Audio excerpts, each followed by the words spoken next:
Mateo. Bien.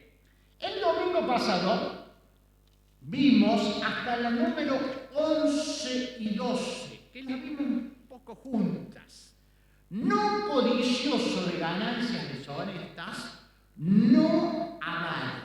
Un poco tiene que ver con la cuestión material. No codicioso de ganancias deshonestas y no avaro. Hago un breve repaso del último tema que vimos el domingo pasado. Si bien en los manuscritos más antiguos, en el pasaje de 1 Timoteo capítulo 3, no aparece esa expresión en el 3:3, sí aparece en Tito, Reina Valera sí lo pone.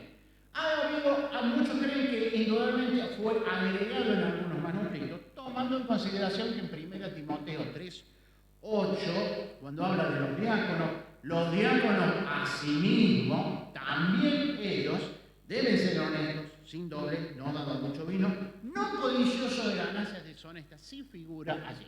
Como Tito lo puso, mejor dicho, Pablo lo pone en Tito, algunos manuscritos lo han agregado. Sabemos nosotros que la codicia ha sido el problema de muchas personas y familias. Ya lo advertía Pablo en 1 Timoteo, porque el amor al dinero ha sido la causa de muchísimos males, de muchísimas desgracias. Yo digo que la codicia y la avaricia a veces van juntas, pueden ir separadas. En el Antiguo Testamento Dios había dicho que no en el Decálogo eran los 10 mandamientos. Una parte está referido al hombre y Dios, los 5 primeros, los segundos 5, no matarás, no cometerás adulterio, está referido al hombre con su prójimo, y el último dice, no codiciarás la casa, los bienes, la mujer de tu prójimo, el siervo, la fruta, el ganado, no codiciarás, porque es algo natural del hombre, pretender codiciar, tener lo que no tiene y que tiene otro. También aparecían muchos ejemplos en la antigüedad de personas que codiciaron algún bien material y sufrieron el castigo de Dios. Recordemos, yo siempre que me acuerdo de dos historias, una del Antiguo Testamento y otra del Nuevo Testamento. Acá en Jericó. Entra, Dios le dice, destruyan todo. Todo es anatema. Separen algunas cosas, los metales, separen el oro, pero todo lo destruyen en la ciudad. Y acá dice que vio un manto babilónico, vio un lingote de oro, lo vi, lo codicié, lo tomé, lo oculté abajo de mi tiempo. Claramente, eso está narrado en el libro de Jueces capítulo 7. Y él reconoce, yo lo vi que era bueno, lo codicié, lo tomé, lo escondí.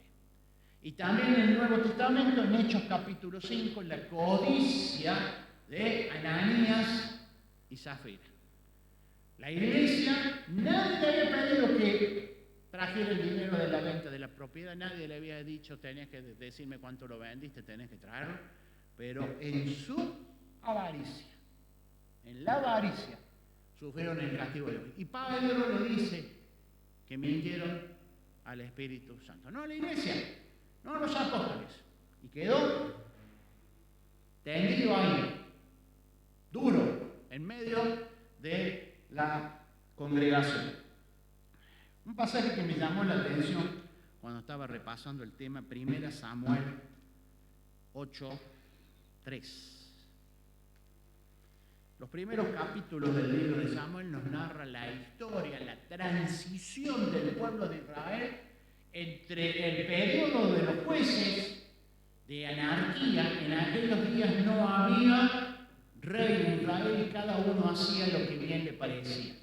Y esa transición entre el periodo de la anarquía hacia la monarquía, que es cuando Israel reconoce un rey, pasa el periodo de los reyes.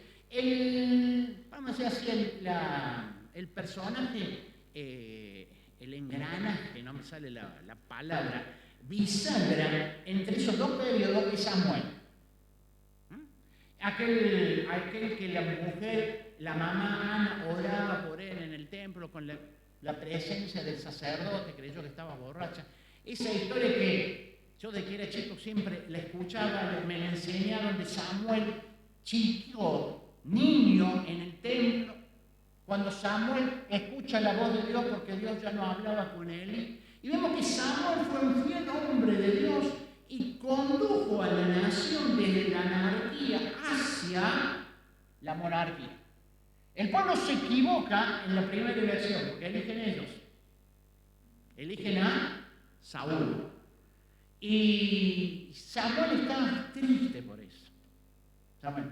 Y entonces Dios le dice: Samuel, no te pongas triste por eso, porque no te han desechado a vos. No te han desechado a vos como profeta, como juez, sino que me han desechado a mí. Samuel tuvo el privilegio de conocer al primer rey de Israel que eligió el pueblo, Saúl, e ungir al primer rey elegido por Dios, David. Pero en ese encontré este versículo, 1 Samuel 8. Cuando Samuel entró en años, avanzaron los años, se puso canoso, se puso pesado, empezó a sentirle dolor en el cuerpo.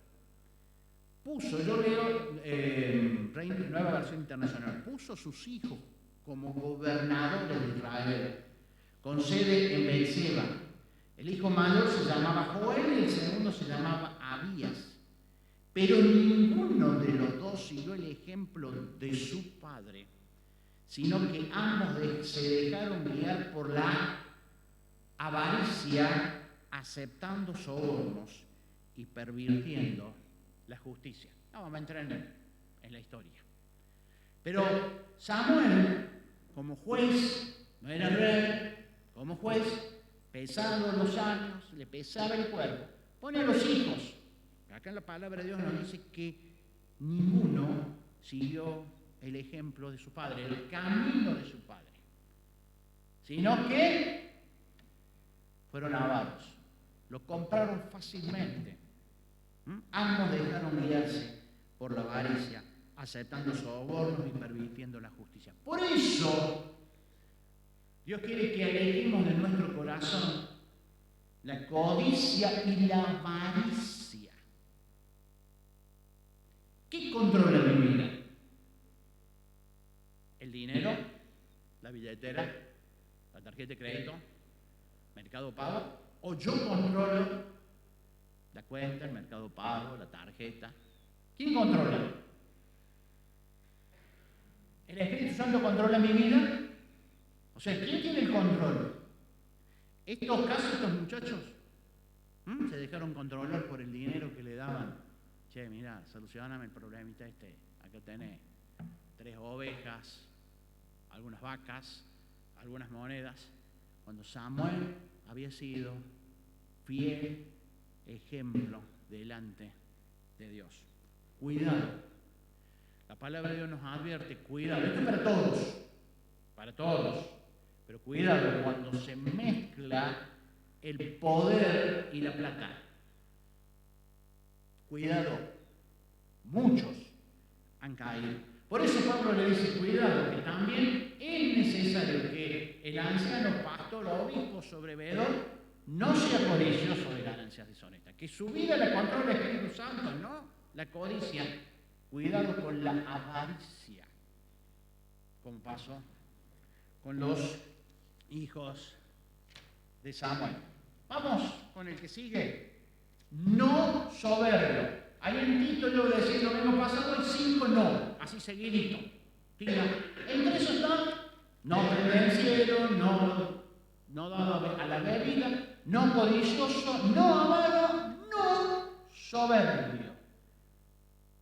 ¿Qué es un soberbio? Creo que todo el mundo sabemos, conocemos, posiblemente te venga a la mente, al recuerdo de una persona soberbio. Puse yo en la hoja: soberbio, arrogante, que sigue su propio camino. Es un testarudo. Vamos a utilizar un término que a veces es un obstinado. Eso es una persona soberbia. Y el Señor nos advierte: no seas soberbio. Proverbios 11:2.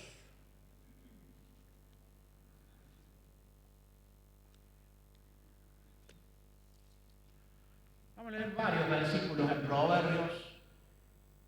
Proverbios nos habla mucho también de la avaricia, de la codicia, de la justicia, de la soberbia, de la ira, que es el que sigue. Proverbios 11:2: con el orgullo viene el oprobio y con la humildad la sabiduría. Cuando viene la soberbia, dice la versión 60, viene también la deshonra, mas con los humildes está la sabiduría. Avanzamos ya que tenemos Proverbios 16.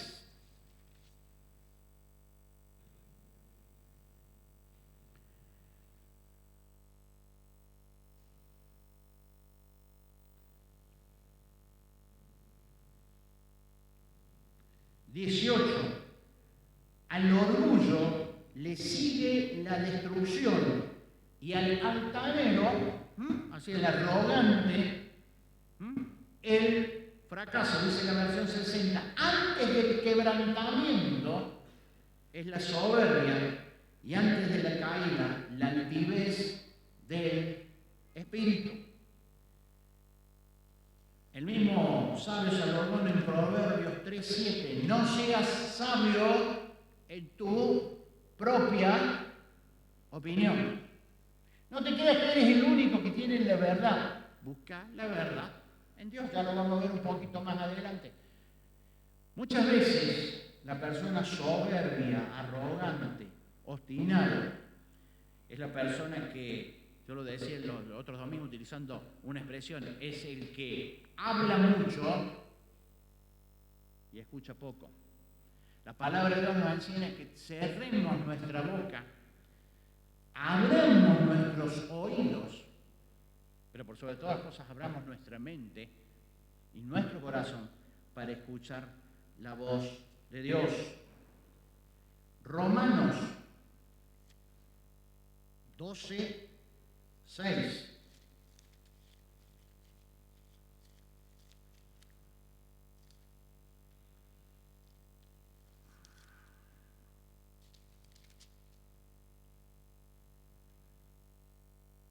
Perdón, 12:16.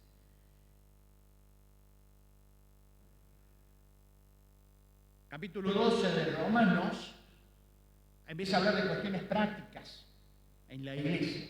Y en el versículo 9 dice: el amor sea sincero, comienza a ser amor. Miren lo que dice en el 16: vivan en armonía los unos a los otros.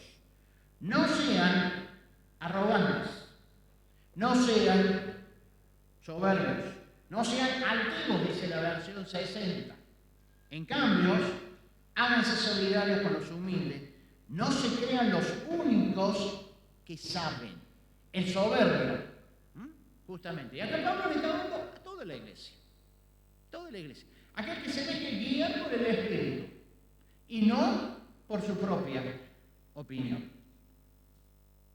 El último no es el 14 de la hojita. No iracundo. Orgilos es la palabra en griego. Irascible, arrebatado, destructor, dominado, iracundo, dominado por la ira.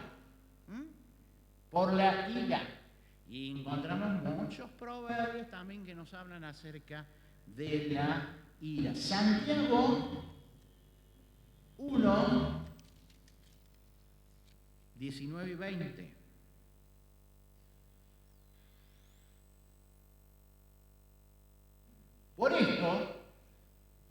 Mis amados hermanos, todo hombre sea pronto para oír, tardo para hablar, tardo para airarse, porque la ira del hombre no obra la justicia de Dios. Mis queridos hermanos, tengan presente esto, dice Santiago. Todos deben estar listos para escuchar, ser lentos para hablar y para enojarse. La ira es un enojo bien marcado, pues la ira humana no produce una vida justa como Dios quiere. Lo vimos el año pasado cuando lo vimos Santiago. Santiago está marcando, también Santiago es muy práctico y dice, la ira no se manifiesta la justicia de Dios. Por eso, sé lento para el enojo y para la ira. Abrí tus oídos. Busco otro versículo. Proverbios 29, 22.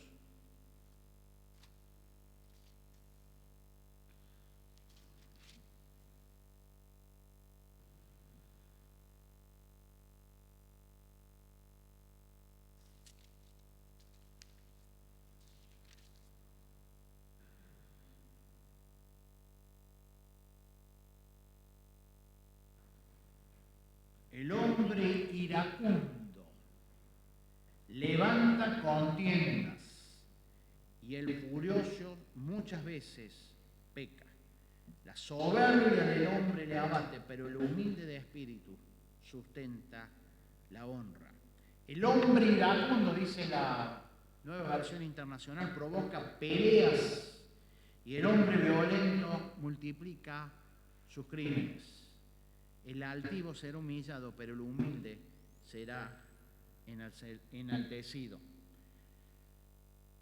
Tanto la soberbia como el iracundo, el que enseguida se calienta y domina, se olvida de la humildad, que es un principio que Dios quiere para todos nosotros. Muchas veces se dan situaciones difíciles en la convivencia, en el trabajo, en la familia, en la iglesia, para todos. Pero Dios quiere que aquellos hermanos que el Espíritu Santo ha elegido tampoco sean iracundos, porque les va a tocar pasar momentos difíciles. Nos va a tocar pasar momentos difíciles, que es preferible cerrar nuestra boca y dejar que el Espíritu Santo controle nuestra vida. En Santiago 2, capítulo 2 y 3, nos daba el ejemplo, lo vimos el año pasado cuando vimos Santiago, del freno que se le pone a los caballos. Una piecita chica, pero con eso podemos dominar una bestia. Fuerte, Sergio.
Exacto.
airaos, pero no pequéis.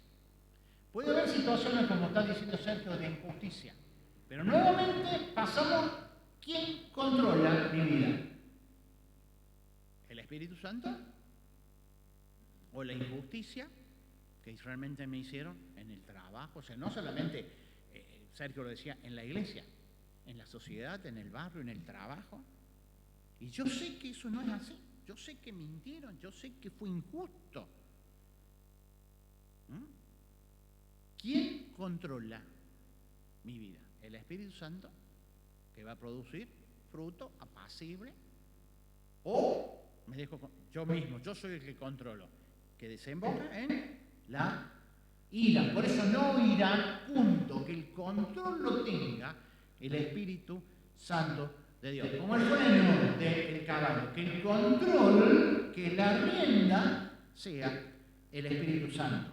La última, la número 15, justo, dikaios, y ahí puse recto, honrado, equilibrado. Hay muchos pasajes en la palabra de Dios que nos habla acerca de la justicia y el justo. Yo me acordaba del Salmo 34, pasaje 15. Pasaje conocido, yo lo voy a leer para 34, 15. Los ojos del Señor están sobre los justos y atentos sus oídos al clamor de ellos. ¿Qué es la justicia? ¿Qué es la justicia? Persona justo, aquel que actúa o que vive en justicia. Proverbios 12, 17.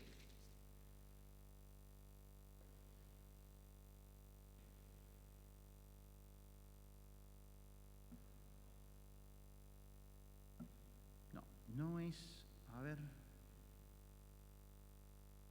es un pasaje 12, sí, está bien, 12, 17, estaba viendo.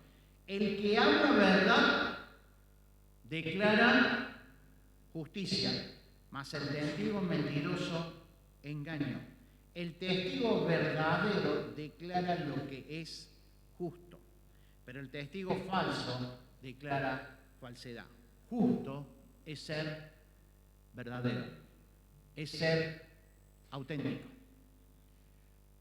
Hace unos años, hace bastantes años en Córdoba, a los tribunales que estaban frente al Paseo Sobremonte, hoy Tribunal 1, como se le llamaba el Palacio de Justicia. Hoy se llama tribunales. El Palacio de Justicia. Los jueces que están allá adentro, ahí están dos abogados. ¿Qué tienen que, cuál es el objetivo del juez cuando le traen un problema? Llegar a la verdad. Y es difícil, pues son hombres falibles, han estudiado muchos años, han hecho una carrera, pero el juez tiene que llegar a conocer la verdad para ahí impartir justicia. ¿Cómo fue la situación? Estaban en Romanos estudiando en el mensaje de la noche, en el mensaje de la mañana. Hoy habló Hernán, capítulo 2 de Romanos nos habla de la justicia de Dios. Justicia de Dios. Es según verdad, dice Romanos. El juez tiene que llegar a la verdad. La verdad absoluta está en Dios. Pero un hombre, una mujer, un hijo de Dios, el siervo de Dios, tiene que ser justo. Es vivir, actuar, hablar de acuerdo a la verdad. Salmo 119, 142.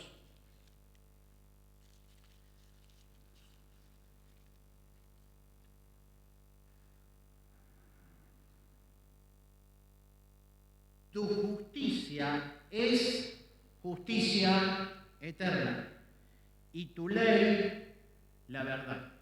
La justicia y la verdad van juntos.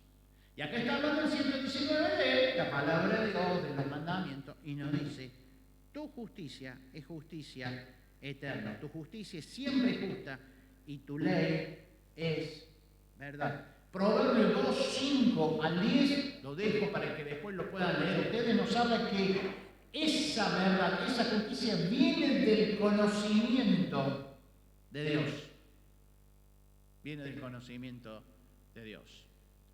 Hay un proverbio 34, 14, 34. La justicia engrandece a la nación, mas el pecado es la vergüenza de los pueblos. Este debería ser el lema de todos los juzgados, de todos los jueces. La justicia engrandece a la nación, mas el pecado, más la mentira, más la soberbia, más el soborno, es la afrenta de los pueblos, de las naciones. Israel en la antigüedad muchas veces fracasó porque no fue justo delante de Dios. Efesios 4.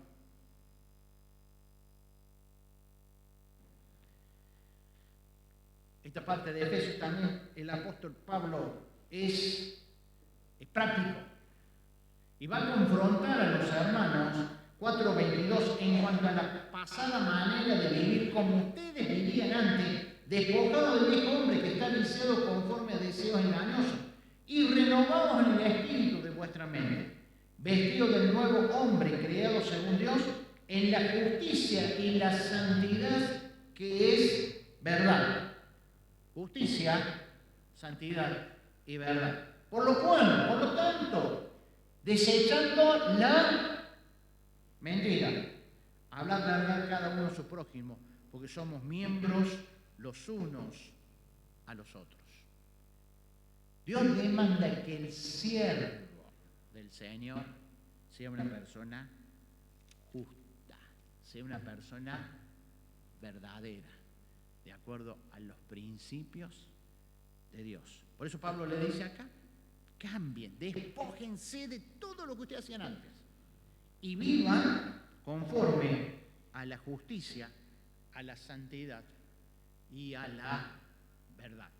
Y vuestro conducta y vuestro comportamiento, desechen la mentira, desechen el pecado, desechen el soborno y hablen verdad cada uno. Estas 15 características, cualidades que hemos visto, son personales. Todos debemos buscar y pedirle que el Espíritu nos controle para que podamos ser sobrio, prudente, decoroso, amable, amante de lo bueno, dueño de sí mismo, santo.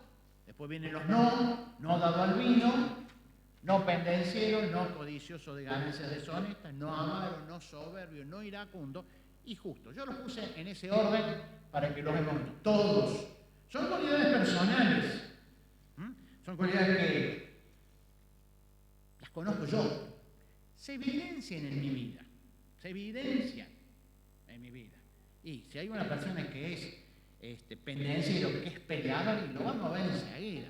Porque se pelea cada momento en el partido de fútbol, en la discusión por las elecciones, por el partido, en la iglesia, porque prendieron, hay mucha luz, y pelea, y en algunos casos hasta llega violentamente.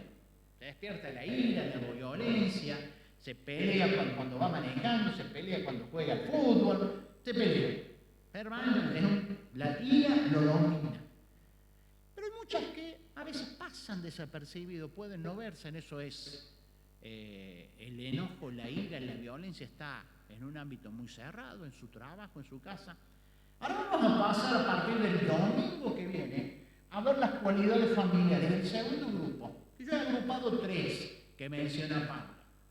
Y estas ya son un poco más visibles y muchas veces son muy cuestionables, porque enseguida empezamos a cuestionar a los otros.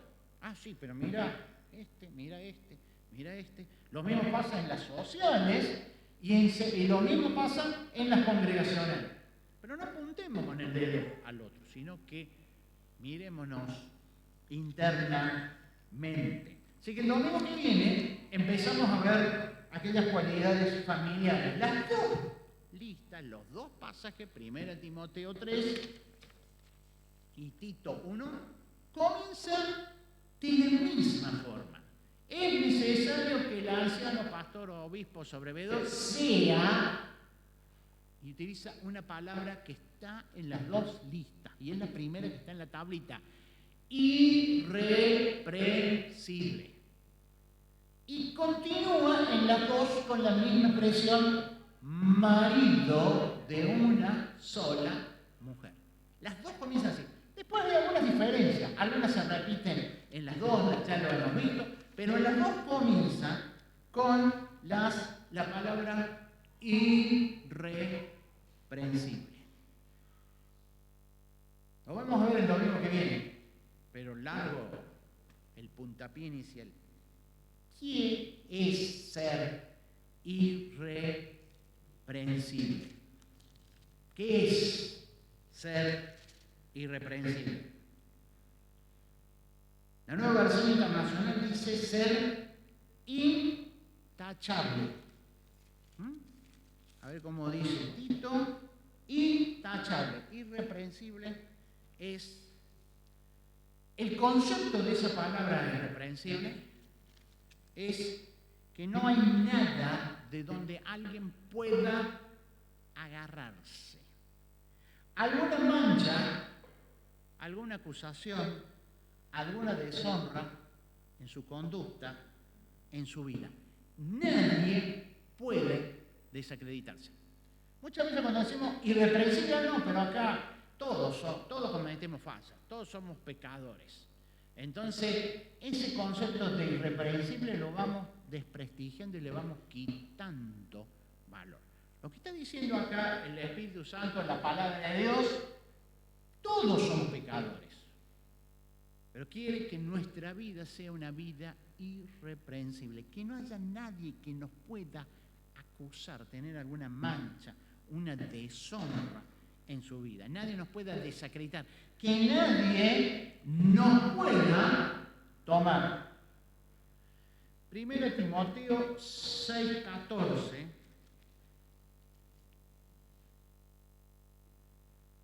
que guardes el mandamiento sin mácula ni reprensión. Dice la nueva versión internacional que guardes este mando sin mancha ni reproche. Que nadie pueda reprocharte algo.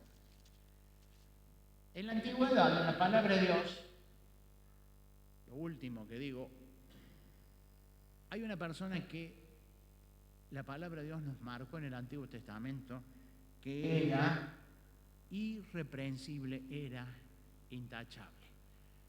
Un hombre muy antiguo, uno de los primeros libros que se escribió. Ese hombre se llamaba Job. Job dice que era irreprensible. Lo buscamos, Job 1:1.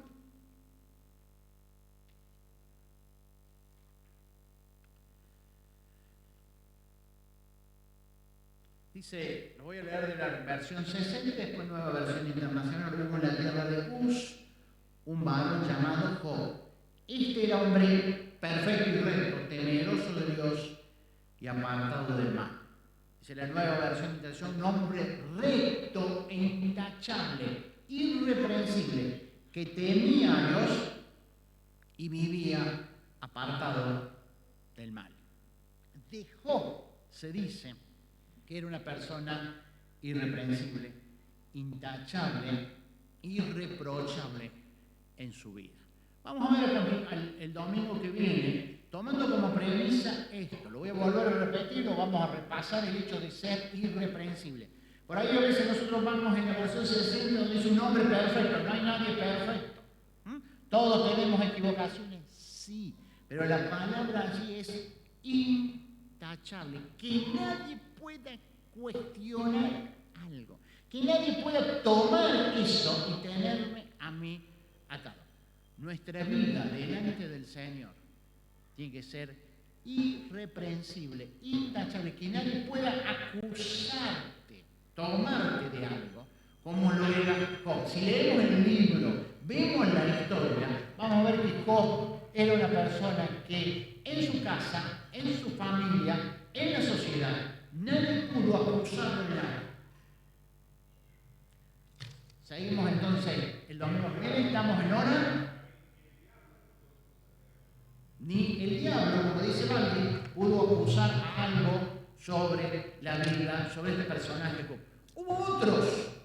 Abraham, el amigo de Dios. La Biblia no nos dice que fue irreprensible.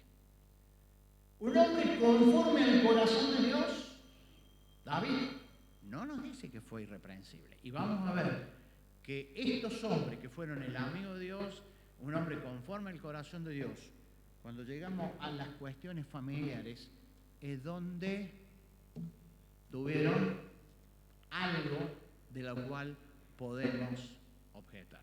David, lo conocemos. Abraham, también. Fue una persona justa, sobria, amigo, manso.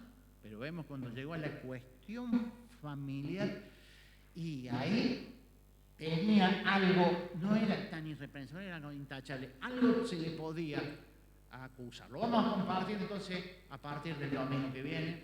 Oramos. Padre Santo, gracias por este tiempo de meditación.